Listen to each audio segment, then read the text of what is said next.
పెళ్ళైనా పండగైనా వేడుక ఏదైనా పట్టుచీరల ప్రత్యేక వేదిక వారాహి సిల్క్స్.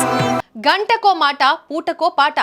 ఇది అమెరికా అధ్యక్షుడు డొనాల్డ్ ట్రంప్ వ్యవహార శైలి అంటూ నిప్పులు పోస్తోంది ఇరాన్ మీడియా. పశ్చిమాసియా యుద్ధంపై వైట్ హౌస్ వేదికగా ఒక్క గంటలో ఆయన 7 ప్రకటనలు చేశారు.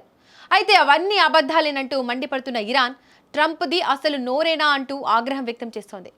అగ్రరాజ్యం అమెరికా అధ్యక్షుడి హోదాలో ఉంటూ ఇవేం మాటలు ట్రంప్ అంటూ ప్రశ్నిస్తోంది ఇరాన్ మీడియా. ఇంతకు ట్రంప్ చేసిన ఆ వ్యాఖ్యలేంటి? ట్రంప్ను ఇరాన్ ఎందుకు ఇంతలా తిడుతోంది తెలుసుకుందాం. వైట్ హౌస్ చరిత్రలోనే ఇది ఒక వింతైన ఘటన.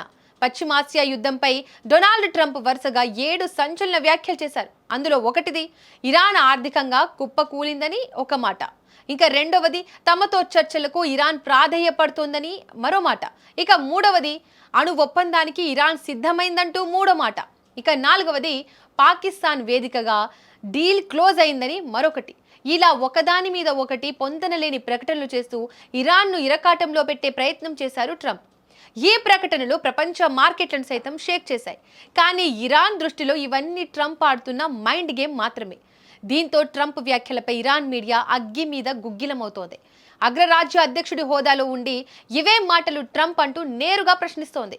ట్రంప్ చెప్పినవన్నీ కట్టుకథలే. ముఖ్యంగా ఇరాన్ యురేనియంను అమెరికాకు తరలించే ప్రసక్తే లేదని, చర్చల విషయంలో ట్రంప్ అబద్ధాలు ఆడుతున్నారని ఇరాన్ మండిపడుతోంది. ట్రంప్ తన వైఫల్యాలను కప్పిపుచ్చుకోవడానికి, ప్రపంచాన్ని తప్పుదోవ పట్టించడానికి ఇలాంటి అడ్డగోలు వ్యాఖ్యలు చేస్తున్నారు అని ఇరాన్ విశ్లేషకులు ఎద్దేవా చేస్తున్నారు. నిజానికి ట్రంప్ ఇలాంటి ప్రకటనలు చేయడం వెనుక పెద్ద వ్యూహమే ఉంది.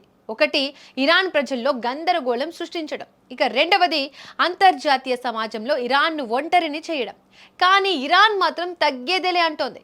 ఒకవైపు చర్చలు అంటూనే మరోవైపు బాంబులు వేస్తామంటూ హెచ్చరించడం ట్రంప్ ద్వంద్వ నీతికి నిదర్శనమని ఇరాన్ మీడియా వాదిస్తోంది. ఈ గంటలో ట్రంప్ చేసిన ప్రకటనలు యుద్ధానికి దారితీస్తాయా, లేక ట్రంప్ కేవలం బెదిరింపులకే పరిమితమవుతారా అన్నది ఇప్పుడు ఆసక్తికరం. ఏదేమైనా అమెరికా అధ్యక్షుడు చేసిన ఈ ట్విస్టులు చూస్తుంటే పశ్చిమాసియాలో శాంతి అనేది ఎండమావిలాగే కనిపిస్తోంది. ట్రంప్ వ్యాఖ్యలు నిజమా, లేక ఇరాన్ మీడియా చేసిన ఆరోపణలే వాస్తవమా అనేది కాలమే సమాధానం చెప్పాలి. కానీ ఒకటి మాత్రం నిజం, ఈ అగ్రరాజ్యాల పోరులో సామాన్య ప్రజల ప్రాణాలు మాత్రం గాలిలో దీపాల్లా మారుతున్నాయి. మరి ఈ వివాదం ఎటువైపు దారితీస్తుందో చూడాలి.